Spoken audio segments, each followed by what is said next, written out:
Hello students, मेरा नाम सुनीता है और आपके अपने YouTube channel economics with Sunita पे आपका बहुत बहुत स्वागत है। जैसा कि आपको पता है कि हमने चैप्टर आगे शुरू करने वाले हैं हम उत्पादन के नियम। तो इसके चैप्टर से पहले हमने क्या किया था, जो औसत उत्पाद है, ये सीमांत उत्पाद है, ये कुल उत्पाद है, जो हमने अवधारणाएं पढ़ी थी उससे बेस आगे ये चैप्टर है।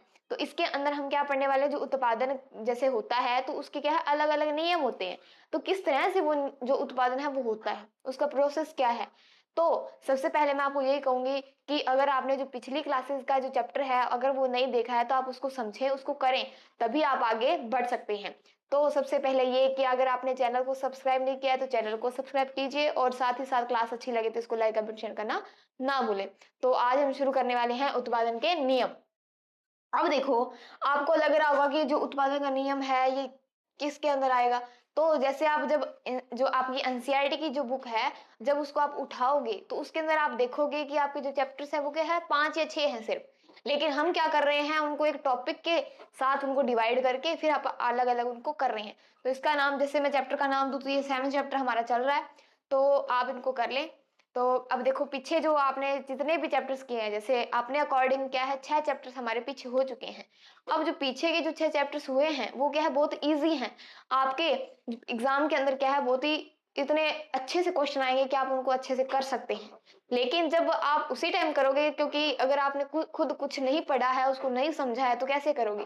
क्योंकि इकोनॉमिक्स एक ऐसे ऐसा सब्जेक्ट है जिसके अंदर क्या है कि इसको समझने से होता है, ये रट्टा मारने से ऐसे नहीं होता। क्योंकि इसके अंदर क्या है, हम ग्राफ पढ़ते हैं, हर क्वेश्चन आता है तो उसका एक ग्राफ जरूर होता है। तो आप क्या करें, उन ग्राफ्स को क्या है, अपने जो नोटबुक है उसके अंदर अच्छे से उनको ड्रॉ करके देखें और समझे, ताकि आपको आगे एग्जाम के अंदर आपको कोई भी डाउट ना रहे। तो मेरी आपसे यही गुजारिश है कि आप जो भी ग्राफ बनाते हैं तो वो समझते हैं तो सिर्फ उनको देखिए मत, उनको क्या है अपने पेन उठा के उनको बनाइए। आप एक बार बनाओगे, 2 बार बनाओगे, 3 बार बनाओगे, लेकिन आप क्या है अंत के अंदर क्या है वो आपको अच्छा वो बन सकता है। क्योंकि पेपर के अंदर जब आप करते हो तो आप भूल जाते हो कि किस तरह से ये बनेगा, लेकिन जब हम सीधा देखते हैं तो क्या है, इजी सा है। ठीक है, तो यही है कि आप इनको बनाइए नोटबुक के अंदर और उनको समझिए। साथ ही साथ आप इनकी लाइंस पढ़िए कि ये क्या बोल रहा है, क्या है, इकोनॉमिक्स से समझने से ही आएगी ये। तो अब हम पढ़ने वाले हैं उत्पादन के नियम। उत्पादन के नियम के अंदर क्या है, हमारे पास 2 प्रकार की समय अवधि होती है। समय अवधि किस प्रकार की होती है, एक होती है अल्पकाल,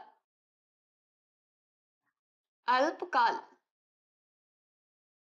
दूसरा है दीर्घकाल।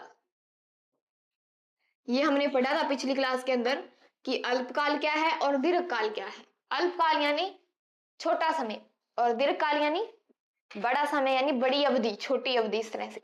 तो अल्पकाल का जो समय होता है वो क्या होता है, जैसे 6 महीने का, 5 महीने का या 1 वर्ष से कम, वो होता है अल्पकाल।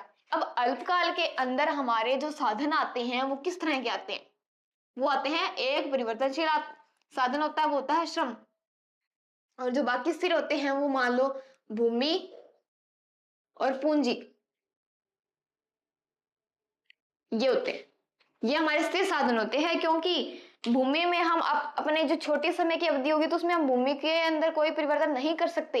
हमारे पास 1 हेक्टेयर भूमि है तो हम 1 हेक्टेयर के अंदर ही हम क्या करेंगे, अपना उत्पादन करेंगे। पूंजी, पूंजी के अंदर हम अल्पकाल के अंदर चेंज नहीं कर सकते। लेकिन जो श्रम होता है हमारा, वो क्या होता है कि इसके अंदर हम क्या, इसको 1 से अधिक भी इसका प्रयोग कर सकते हैं। लेकिन जैसे भी आज हमने एक श्रम का प्रयोग किया है तो दूसरी तरफ क्या है, हम 2 या 3 जैसे श्रमों का प्रयोग कर सकते हैं, हम उनको अपने उत्पादन में लगा सकते हैं। तो आगे देखो कि परिवर्तनशील कारक अनुपात क्या होता है। परिवर्तनशील कारक अनुपात के अंदर क्या है, वो एक दीर्घकाल के अंदर आता है। किसके अंदर आता है, दीर्घकाल के अंदर, दीर्घकाल।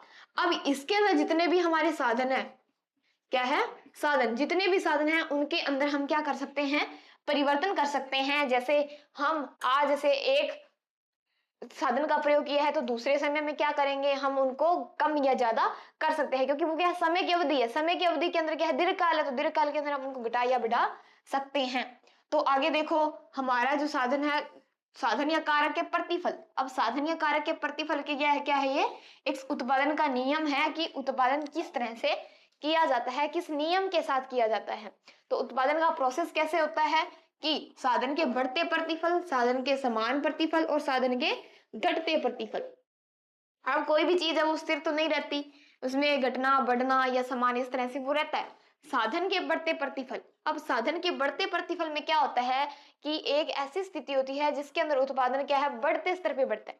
बढ़ते स्तर पे यानी जब हम श्रम की एक या एक से अधिक इकाई का प्रयोग करेंगे तो उसमें क्या होगा कि हमारा उत्पादन है वो बढ़ते स्तर पे बढ़ता है। सिंपली सी बात है, वो उत्पादन बढ़ता है शुरू के अंदर। आगे समान प्रतिफल, अब समान प्रतिफल के अंदर क्या होगा कि जो उत्पादन है अगर हम उसके अंदर क्या करें, परिवर्तन करते हैं, क्या करते हैं, परिवर्तन करते हैं, यानी हमने श्रमों में परिवर्तन किया, ठीक है, हमने क्या लिया है, श्रम लगाई। अब जो श्रम हमने लगाए हैं अपने उत्पादन के अंदर तो उसमें क्या होगा कि कोई जो सीमांत उत्पादकता होती है वो क्या होती है, सीमांत उत्पादकता।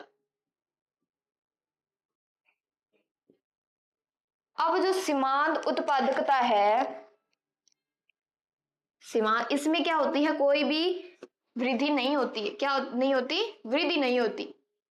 क्यों नहीं होती, क्योंकि जब श्रम है, श्रम ने हमें इसमें लगाया लेकिन हमारा जो उत्पादन है वो क्या है, समान रह रहा है, उसमें कोई परिवर्तन नहीं आ रहा है। क्यों नहीं आएगा, क्योंकि हमारी सीमांत उत्पादकता वो नहीं बढ़ रही है। क्यों नहीं बढ़ रही है, क्योंकि हमारा जो कुल उत्पादन है उसमें कोई चेंज नहीं आ रहा है। क्या है, वो समान है। जैसे ग्राफ जैसे हमने बनाया था पीछे कि हमारा तो पहले उत्पादन क्या बढ़ रहा है, फिर समान है, फिर क्या घट रहा है, इस तरह से हमने बनाया था। तो घटने की स्थिति भी यही होती है कि जो उत्पादन है वो घटता है, ठीक है, मतलब पहले बढ़ता जरूर है लेकिन उसमें क्या घटता परिवर्तन आता है। जैसे उत्पादन क्या धीरे धीरे घट रहा है तो उसके अंदर हम बोलेंगे जो साधन है उसके घटते प्रतिफल, ठीक है। तो ये थे हमारे साधन के बढ़ते प्रतिफल, समान प्रतिफल और घटते प्रतिफल। आई होप ये आपको समझ में आया होगा। हमारा क्या है, ये चैप्टर छोटा सा है, इसके अंदर हम सिर्फ 2 टॉपिक है, एक तो साधन जो उत्पादन के नियम और आगे है इसका एक नियम और है प्रतिवर्ती अनुपात का नियम। तो वो हम आगे अगली क्लास में करेंगे। तो इसके अंदर अगर आपको कोई भी डाउट लगता है तो आप मुझे शेयर जरूर करें, आपके जो डाउट्स है वो क्लियर होंगे। तो आज के लिए बस इतना ही, तब तक मिलते हैं नए चैप्टर के साथ, नए टॉपिक के साथ।